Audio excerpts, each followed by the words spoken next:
Bom, boa tarde. Estamos aqui no nosso evento Conversa com o Autor, recebendo hoje o professor Dr. Rômulo Balestê, que é psicólogo, formado na Universidade Federal do Rio de Janeiro, mestre e doutor em psicologia pela mesma universidade, e parte do doutorado dele foi desenvolvido na Columbia University, em Nova York.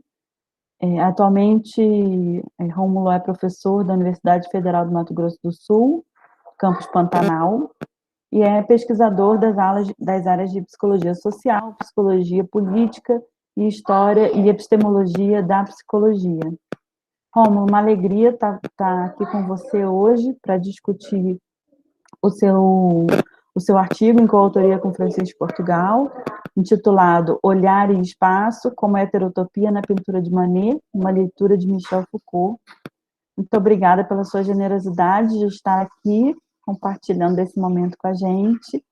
Passo a palavra para uma apresentação inicial do artigo, em seguida a gente vai fazer a nossa roda de conversa.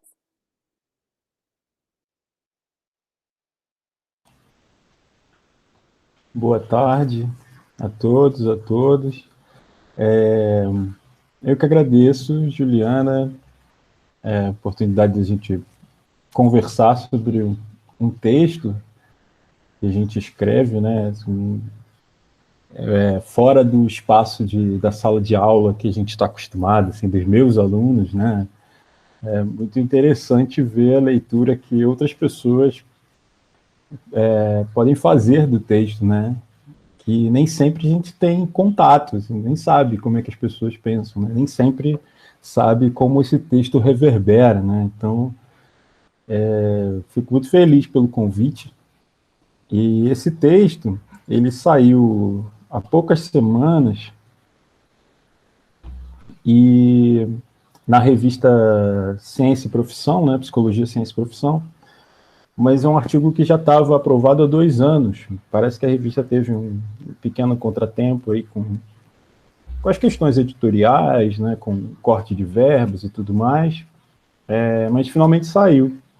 Então, isso é para dizer que ele não é um texto escrito agora, mas é um texto que é fruto da minha tese de doutorado, né, que eu defendi em 2016, em abril de 2016. Então, junto com esse, tem um outro artigo também, que já foi publicado, que também faz parte, assim, né, dos escritos da tese, dos pensamentos ali que compõem a tese. Então, foi legal reler esse texto também, para mim, porque já tinha um tempo, né, que eu não mexia nele, assim, embora a questão continue, eu acho que interessante, pelo menos para mim, assim, continuo gostando dela. Bem, então, do que trata esse texto, né? Eu tento discutir duas questões assim que podem ser consideradas na obra do Foucault assim, como questões menores, ou pelo menos 2 textos que são menores, não são os livros mais famosos, não são os cursos mais famosos, né? Na verdade, os trabalhos sobre arte que o Foucault vai fazer, no meu entendimento, percorrem a obra do Foucault. Ela sempre está por ali, né? Desde a história da sexualidade até o fim, você vai encontrar referências, leituras que ele faz, às vezes mais aprofundadas, às vezes menos, sobre um autor, um trabalho artístico, né? Talvez o mais famoso seja Las Meninas, né? Do Velázquez, né? Um quadro que aparece lá no início do livro As Palavras e as Coisas. Né? O primeiro capítulo ele discute esse livro e vai pensar uma série de coisas para a constituição lá das ciências humanas, por via desse livro, desse quadro também, né? Então, na minha tese eu também vou percorrer um pouco esses trabalhos que o Foucault vai fazendo. Algumas coisas ele nem publicou, ele destruiu antes, né? Ele tinha um livro que ele estava escrevendo, mas que não veio a público, assim, que, especificamente sobre arte, mas a gente não tem conhecimento, contato, né? Que ele destruiu antes. E esses dois pontos que eu vou tentar falar aqui, sobre a pintura de Manet, uma leitura que ele faz, né, de algumas questões que ele encontra num conjunto de quadros de Edouard Manet, um pintor francês do século XIX, que, em certa medida, influencia muito uma tradição bastante conhecida, que a gente pode até dizer já que é uma tradição, né, na pintura, que são os impressionistas franceses, né, que talvez sejam até mais conhecidos do público em geral, assim, como Claude Monet, né? O nome deles é parecido, mas são dois pintores diferentes.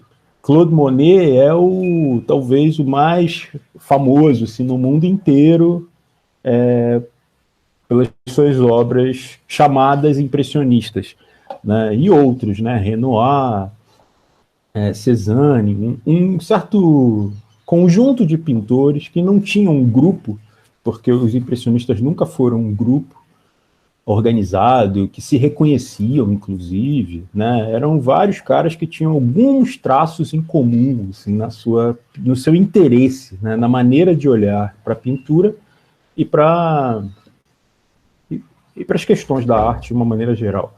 E eles, de alguma forma, se influenciam pela pintura de Edouard Manet, né, que era mais velho que eles e que está fazendo algumas coisas ali que já são muito diferentes da tradição da pintura francesa, né? Então, esse autor é quem Foucault vai trabalhar 13 quadros, na verdade, né, num curso que ele dá na Universidade da Tunísia. O Foucault é muito conhecido pelos trabalhos dos livros dele, né, e dos cursos, os cursos que ele dá no Collège de France, a partir de 70. Né, ele entra em 1970, faz a aula inaugural, e a partir de 71 você tem um curso por ano, com exceção de um ano que ele saiu, um ano sabático, né, que ele descansou. Mas todos os anos ele tinha um curso. O Collège de France funciona assim, né? O compromisso que você tem enquanto professor é oferecer um curso original, de uma pesquisa original, por ano, num determinado número de horas, e você pode organizar da maneira que você quiser. Pelo menos era assim na época dele. Hoje eu não tenho a menor ideia. Então ele fez isso. Um pouquinho antes dele ir para o Collège de France, ele estava na Tunísia. E é bem o momento onde a França está passando ali pelo famoso Maio de 68, né? Onde os estudantes universitários e vários outros grupos, né, movimentos sociais se mobilizam para pensar uma série de questões sociais, sobretudo as questões coloniais, né? Uma colonização da Argélia e de outras colônias que a França mantinha. Então, são momentos tensos em todos os sentidos da sociedade ali francesa, que os intelectuais se engajam ativamente nessas questões. E aí eclode uma série de outras questões, como as questões da prisão, da escola, da educação universitária, da segurança pública, do jurídico, do sistema jurídico. Um monte de coisa vai ser colocada em xeque, em questão. E Foucault está aí nesse momento, né, também. Então, ele está ainda na Tunísia e faz uma conferência sobre Manet. Essa conferência não foi publicada por ele, né? Vai ser publicada muito tempo depois, em francês, a partir das gravações que as pessoas faziam. Então, hoje a gente tem essa conferência, né, em francês, em inglês, em português nós não temos. Nós temos uma tradução publicada numa revista de artigo científico aqui, se não me engano, de Goiás, mas não saiu como brochura, assim, como livro.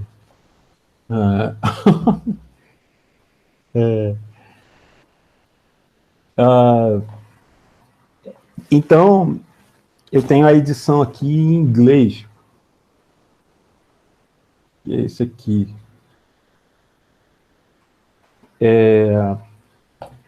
E tenho também um PDF, assim, uma cópia dessa publicação nos cadernos de cinema tunisianos, onde pegaram as gravações e conseguiram produzir esse texto, mas eu não tenho o original, isso aí deve ser bem difícil de achar. Que saiu no final dos anos 80.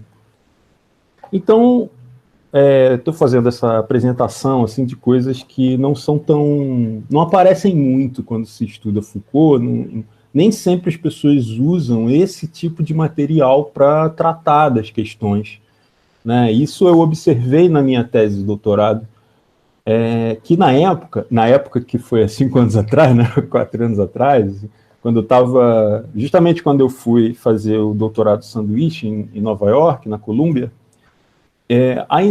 ainda não tinham todos os cursos traduzidos ou melhor, estabelecidos para o francês mesmo, né, e publicados. Então, há poucos anos, você tinha um déficit muito grande dos cursos, principalmente alguns cursos importantes do final ali os cursos dos anos 80, né, quando ele vai falar mais do cuidado de si, uma ética da existência, esses cursos foram mais difíceis, né, alguns outros foram traduzidos mais rápido, foram organizados, né, e publicizados mais rapidamente, como os anormais, o poder psiquiátrico, alguns cursos lá do início dos anos 70, e outros, por toda a dificuldade que estabelecer um texto assim, né, que os cursos eram falados, então, e gravados, então tem todo um trabalho muito lento para se organizar uma coisa dessa, né, de muitas horas, cotejar com manuscritos e tudo mais. Então, de modo que quando eu estava escrevendo a minha tese, eu esbarrava com esse problema, assim, olha, os próprios cursos ainda não são estabelecidos, você tem os livros, mas você tem todo um material que em filosofia a gente poderia chamar de menor, de textos menores. São esses textos sobre arte, são entrevistas, são outras coisas que não a obra que é pela própria tradição do discurso filosófico vai colocar como o carro-chefe do pensamento dele, né? E me interessa muito pensar esse tipo de textos, sobretudo com Foucault, porque ele deixa muito claro que o percurso que ele faz de estudo é sempre por esses textos, os documentos que são menores, né? Então, quando ele recusa a história das ideias, né, como uma organização para pensar o conhecimento, por exemplo, ou pensar a epistemologia, o discurso da história da ciência para legitimar determinado saber, determinado campo, e vai fazer um percurso onde ele encontra autores menores, desconhecidos, e faz esse autor falar, né, ele faz ganhar visibilidade aquele enunciado, ele coloca no mesmo nível da discussão com outros autores já consagrados, como Descartes, por exemplo, e vários outros, né? Qualquer outro que a história já tenha erigido, assim, né? Como um pilar, né, do pensamento ocidental. Então, o Foucault pega ou melhor, esse curso do Foucault, para mim, não é um curso, mas essa conferência não é um anexo, não é uma coisa sem valor, ela discute intimamente com todo o pensamento dele. Então, eu encontro no texto sobre pintura do Manet questões centrais e uma forma de organizar a questão do sujeito, que é a questão central na obra do Foucault, né, ou uma delas. Né? É possível a gente dizer, e ele mesmo diz, né, que a questão dele não é o poder, como todo mundo acha, né, mas sim o sujeito. Como é que o sujeito aparece, né, como ele se constitui, né, como é que um certo termo já, para quem estuda Foucault há muito tempo, vira um jargão, né, as condições de possibilidade do aparecimento do sujeito, né, as condições históricas para que ele possa aparecer. E Foucault faz essa investigação de muitas maneiras, por muitos caminhos, mas ele nunca abandona isso, né? Isso está sempre ali. Então, esse curso ele organiza esse conjunto de quadros assim, que ele escolhe, assim, ele não justifica também por quê, em 3 pontos, em 3 que ele chama de rúbricas, né? Que é a questão do espaço, da luz e da luminosidade e do observador. Né? E o que ele entende como essa questão do espaço? Ele vai dizer que Manet trabalha o quadro, a pintura, como uma pintura-objeto. A materialidade do quadro é fundamental na pintura do Manet. E isso faz um corte com a tradição da pintura, sobretudo a tradição do Quattrocento, né, que é a tradição que vai vir do Renascimento, né, com uma certa estética classicista. Né. Quem entende o quadro, essa estética classicista, vai dizer que o quadro é como se fosse uma abertura para o fundo. Assim. Imagina você olhando uma caixa de papelão deitada, assim, com a boca para frente, para você.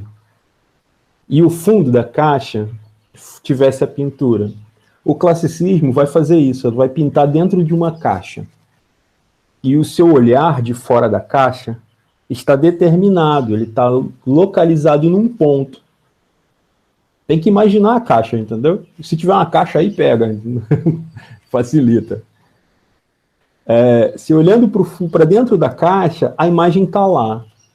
E você só conseguirá ver essa imagem desse ponto onde você está, de fora da caixa. Porque quando pintaram concebendo esse lugar do observador, já determinado. Assim como o lugar da iluminação, da luz. A luz está concebida lá dentro da caixa também. Ela banha todos os objetos. E geralmente ela tem uma função de produzir o relevo, a forma dos objetos. Certo? O Manet, primeiro, ele vai pensar não essa coisa aqui essa alegoria que eu peguei aqui da caixa de papelão, mas ele vai pensar o quadro na sua constituição bilateral. O que significa isso? Ele pensa o quadro como um jogo entre o eixo horizontal e o eixo vertical. Esse jogo das linhas horizontais e verticais é a primeira maneira dele pensar, ou uma maneira, né, porque não tem nenhuma ordem nessa coisa, dele pensar a tela como um objeto. Né? E isso está presente tanto nas pinturas... legal aqui que você mostrou.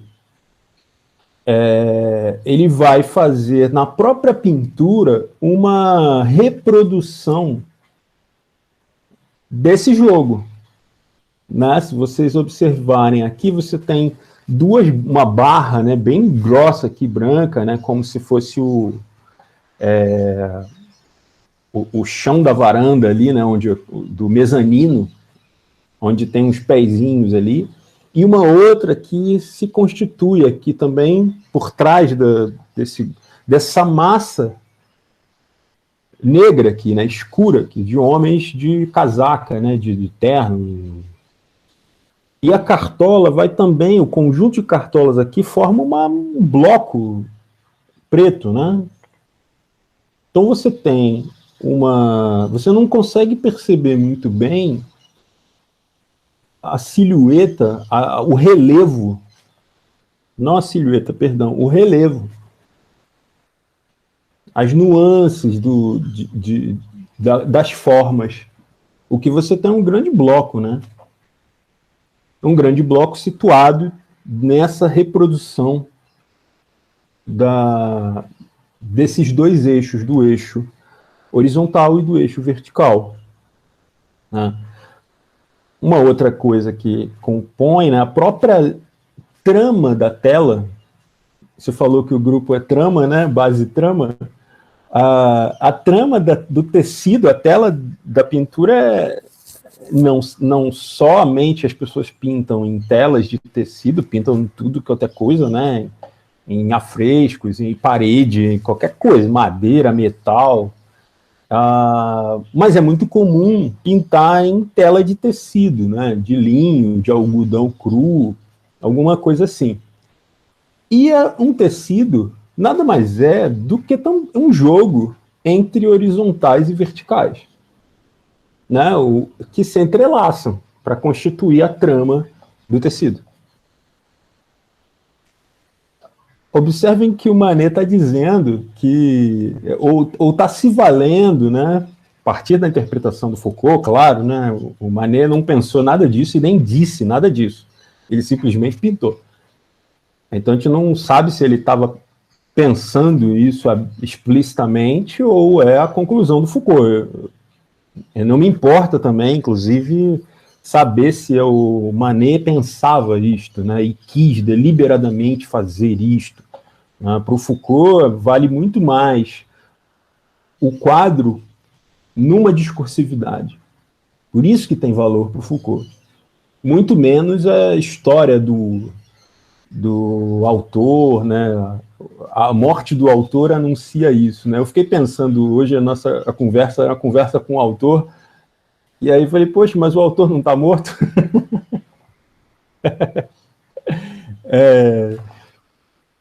E aí ele vai estar nessa reprodução da própria materialidade da tela, né? Que, pictoricamente, ele consegue pintar na tela o jogo entre horizontais e verticais que a própria tela constitui, porque a tela é um quadro, né? Um quadro no sentido literal, assim, tem uma moldura, né, e um tecido que cobre essa moldura. E a moldura, em geral, é um quadrado, um retângulo, né? Ou seja, um jogo também entre horizontais e verticais, né? Mas se a bidimensionalidade é o ponto central, né, que o Manet está colocando como uma pintura objeto, ele está fazendo uma coisa com a profundidade. Ele está comprimindo a profundidade. Esse quadro aqui mostra isso. À medida em que a gente não tem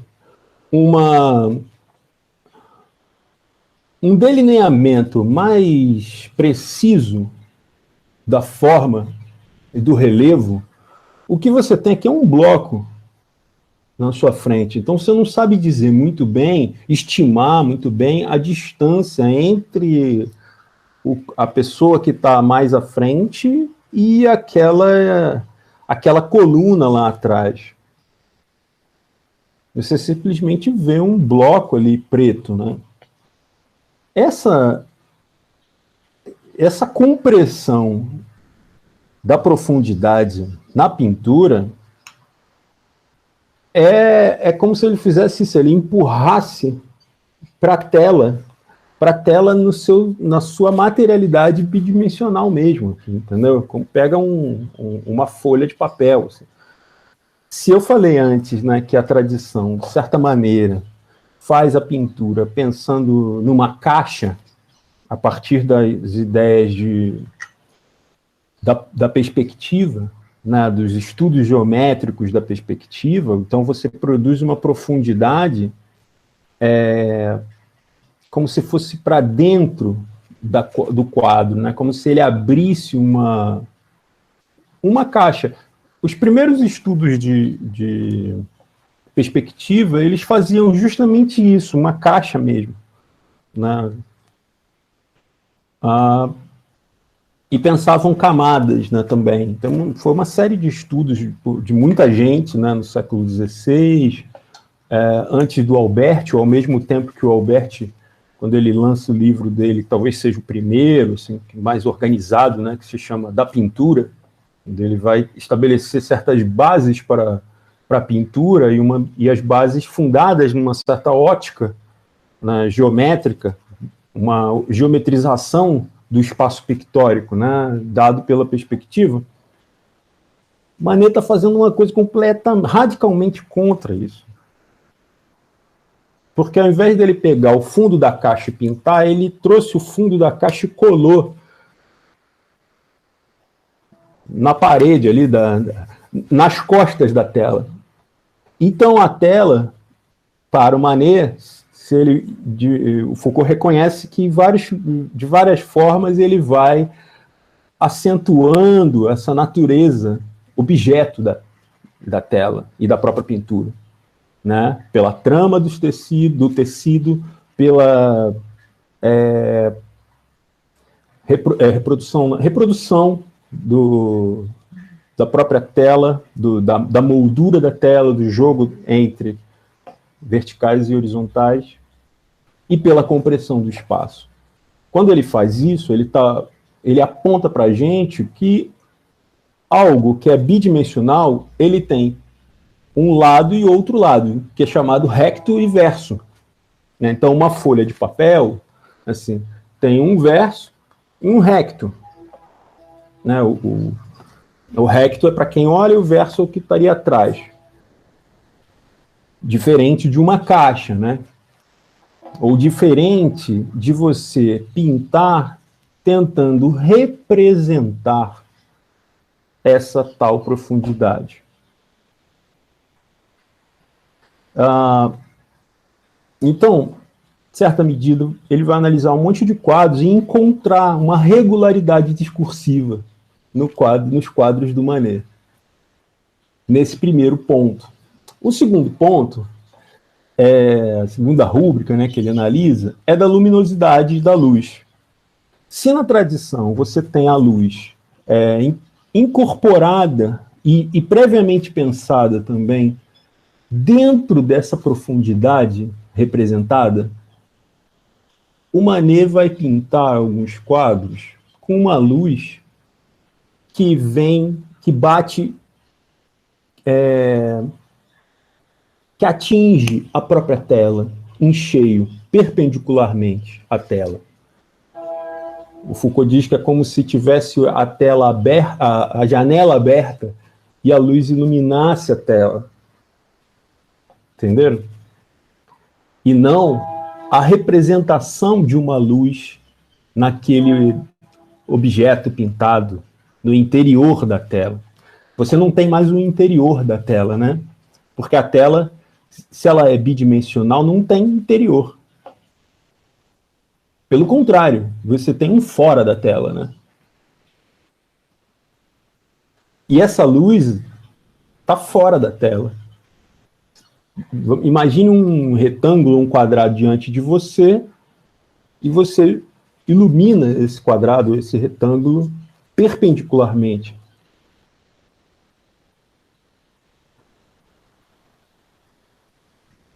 Esse quadro a gente vê um pouco disso, né?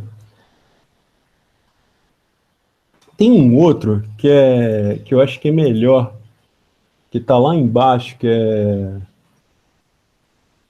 Pode passar mais.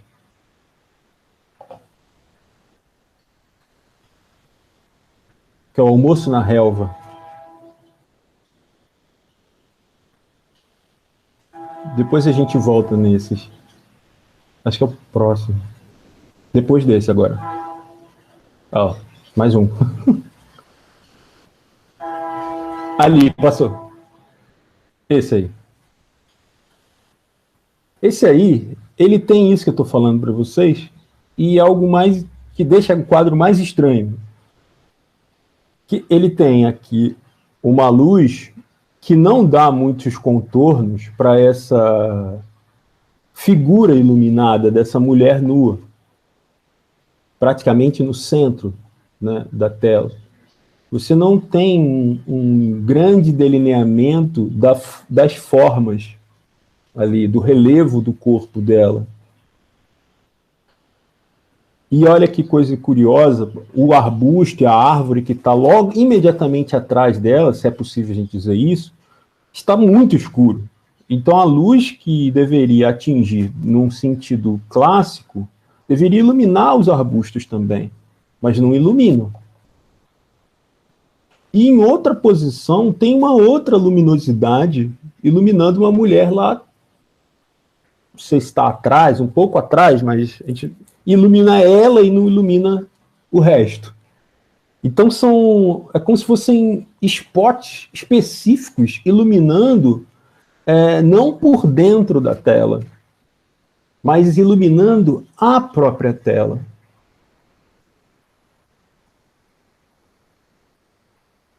Isso é uma coisa completamente diferente. Se você voltar um pouquinho, vai ter o quadro da Olympia, e acho que é interessante porque ali tem um contraste com a tela do Venere e do Urbino, do Tiziano, aqui.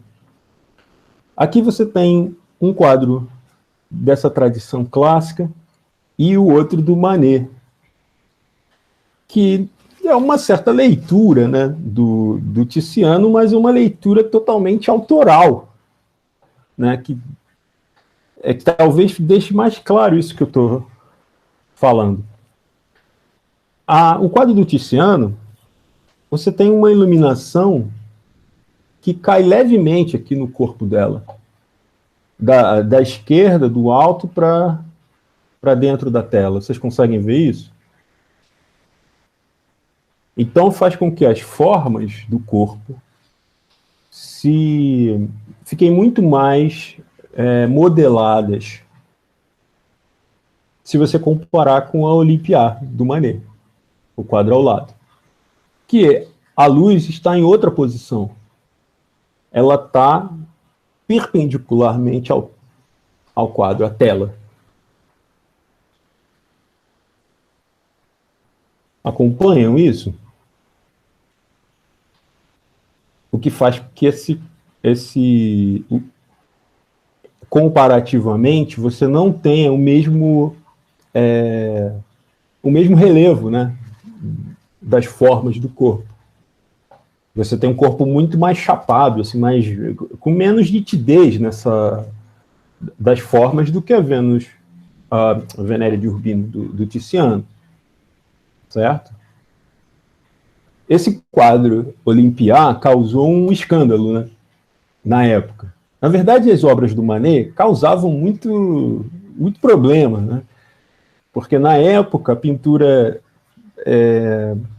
era escolhida por um grupo de acadêmicos e de artistas para uma exposição, né, no salão anual. Então, os pintores, os artistas submetiam a uma apreciação. Só que essa apreciação tinha sempre critérios que não aceitavam a pintura do Manet. Então ele foi recusado inúmeras vezes, assim, foi esculhambado inúmeras vezes.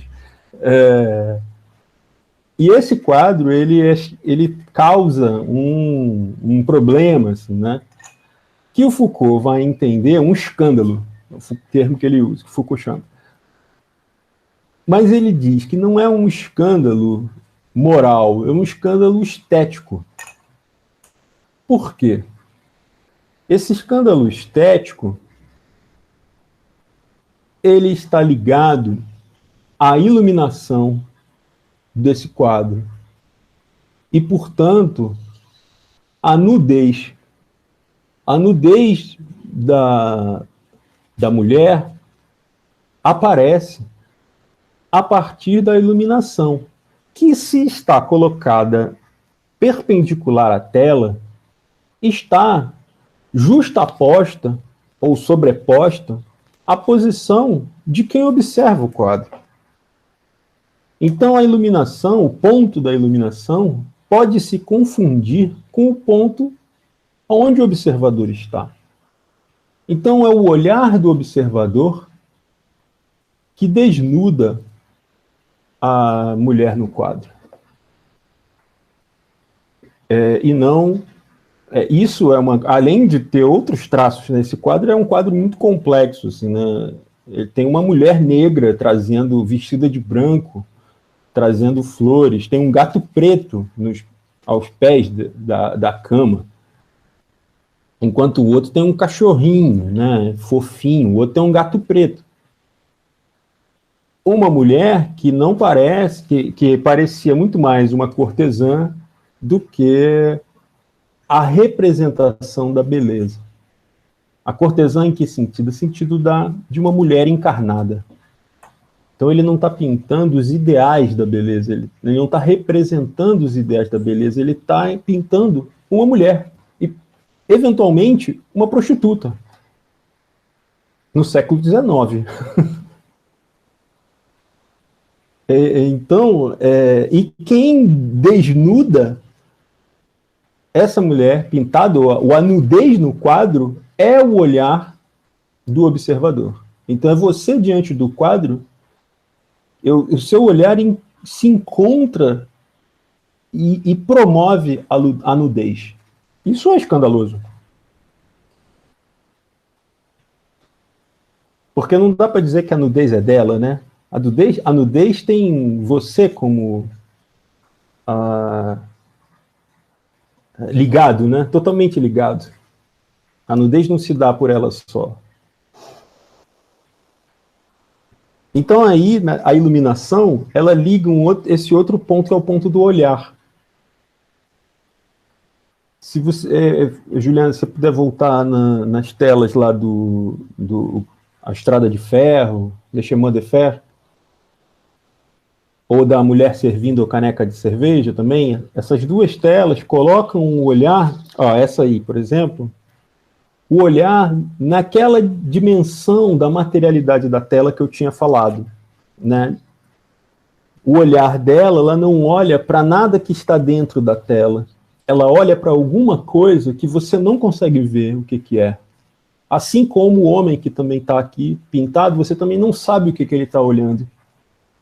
Então eles apontam para algo fora e nunca para dentro.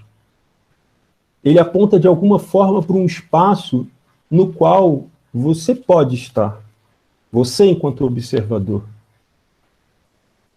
né? E faz da tela, mais uma vez, esse objeto bidimensional, que ganha um outro eixo, que é o eixo ortogonal. O olhar dela, se você puxar aqui um eixo, vai fazer isso na tela. Vocês conseguem ver isso? Vou pegar aqui, como se a tela fosse isso aqui e o olhar fosse isso, que atravessa a tela, que é sempre para fora, né? Mas se a tela é bidimensional, ela não tem um fundo, uma profundidade. Ela vai para um espaço vazio, o espaço no qual o observador está. O olhar, então, que está sendo trabalhado aqui, nesses quadros do Manet, segundo a leitura do Foucault e segundo a minha também, o olhar é um vazio, é o olhar do vazio. Ele não é uma linha imaginária. Então, o que o Foucault, o que o Manet está pintando aqui, não é nenhuma representação, mas sim uma abertura, né, do olhar. Uma retirada do sujeito da posição de uma certa posição determinada, de um certo lugar no espaço demarcado previamente, assim como uma luminosidade demarcada previamente, para uma possibilidade de abertura que, no terceiro ponto, na terceira rúbrica que ele analisa, que é o próprio observador, ele usa um quadro só para pensar, ele vai mostrar que esse lugar, inclusive, é ocupado em duas posições diferentes simultaneamente, o que seria impossível, né, do ponto de vista prático, assim, né? A gente não conseguiria estar em dois pontos ao mesmo tempo. Mas o jogo que ele faz é colocar o observador e o pintor em mais de uma posição ao mesmo tempo. Então, o que interessa para a gente, nesse texto aqui, é pensar justamente esse espaço que não é um espaço representacional, não é um espaço no interior da tela, mas sim um espaço fora. Um fora que quer dizer um espaço que o sujeito ele se confunde com a própria iluminação, com a própria... e tem a materialidade, o suporte de toda essa problemática do espaço está na bidimensionalidade da tela. Isso faz a gente pensar um outro interesse também que aparece em duas conferências não muito famosas do Foucault sobre o espaço, para o pessoal da arquitetura, lá no final dos anos 60, meio dos anos 60, em 66. E a minha hipótese, que é o que eu defendo na minha tese, é que o problema que o Foucault trata do poder é um problema espacial. Isso é dito por ele, né? Só que muitas vezes os comentadores do Foucault não sei se entenderam isso, ou se levam isso às últimas consequências. E eu acho, para mim, esse é o ponto central de uma analítica do poder, ou uma maneira de entender o poder, que é pensar a espacialidade do poder. Não só, como fica muito claro quando ele trabalha as questões da arquitetura, né, dos hospitais, né, da arquitetura das prisões, e aí ele encontra o panóptico, e o panoptismo, né, como ele vai trabalhar, mas quando ele pensa a questão do poder como uma relação de forças entre dois pontos. Isso nada mais é do que um problema topológico e matemático. Então, você, num quadro, você colocaria dois pontos, e a relação de forças entre dois pontos é a maneira mais simples de pensar o poder, segundo Foucault. Então, no fundo, quando ele diz assim, se você quer fazer um trabalho, pesquisar o poder, você não deve pensar o poder na centralidade dele, ou na localização do poder em alguém, né? Alguém tem o poder, né, e o outro não tem, ou alguém tem um poder sobre o outro. Você deve pensar o poder pela sua capilaridade, na ponta, e o poder ninguém tem, o poder se exerce. Como esse exercício do poder se realiza é que vai desvendar algumas coisas para a gente de como esses jogos de força se estabelecem, se reproduzem, se colocam na sociedade, nas pequenas relações, na micropolítica, né? E não na microfísica, né? Uma relação física e geográfica. O Foucault pensa o poder pela geografia e pela arquitetura. Então, isso faz com que esse texto do Manet, ou sobre o Manet, né, mostre muito bem o que está em jogo quando Foucault está discutindo o poder. Essa é a leitura que eu fiz juntando duas conferências sobre heterotopologia, né, que é uma coisa que ele inventa, que são esses espaços outros, né, ele chama assim, né, diferente da utopia, né, que é um não espaço, né, etimologicamente seria isso, né, um não espaço. A utopia, diferente do que a maioria sempre fala, não é aquilo que não é um impossível, não é aquilo que nunca vai acontecer. É aquilo que não tem um lugar no espaço, é um não espaço, né? A heterotopia é um espaço outro. São espaços por onde percorrem os circuitos do poder, as tramas do poder, que se articulam, esses espaços se articulam, né? O espaço da prisão, ele não é um espaço fora do mundo, mas é um espaço outro, né? A escola, a universidade muitas vezes funcionando como uma escola também, a fábrica e muitos outros espaços que o Foucault vai trabalhar, né, do ponto de vista de uma análise da disciplina, né, você pode ligar isso aí pelas discussões da normalidade, pelas discussões de coisas que acontecem fora desse espaço. Foucault, quando pensa a loucura, ele não está pensando só o hospício e o louco, ou muito menos a exclusão. Isso nunca interessou a ele. Interessa pensar as estratégias de normalização.